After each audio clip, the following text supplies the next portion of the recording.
রাজনীতিতে যুক্ত, দীর্ঘদিন রাজনীতি বিরোধী, প্রতিহিংসা, একটা কনস্পিরেসি, এগুলো বিষয় ছিল। ও আত্মসম্মান নিয়ে চলতো। আজকে রাজনীতি করতে গিয়ে ও নিজের সহায় সম্পত্তি, এমনকি এই ঘরটুকু মর্টগেজ লোন দিয়ে সর্বহারা, কিন্তু আত্মসম্মান নষ্ট করতে চায় না।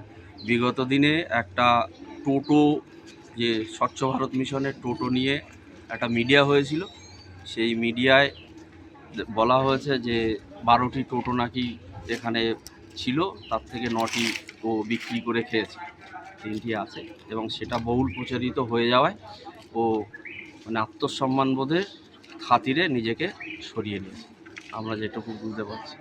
বা ওর আদার্স কিছু দীর্ঘদিন ধরে ছিল, ওগুলো নিয়েই ও চলছিল, এবং আজ থেকে বিগত দিনে যত ঋণ ছিল সেই তুলনায় এখন ঋণ কিছুই নেই।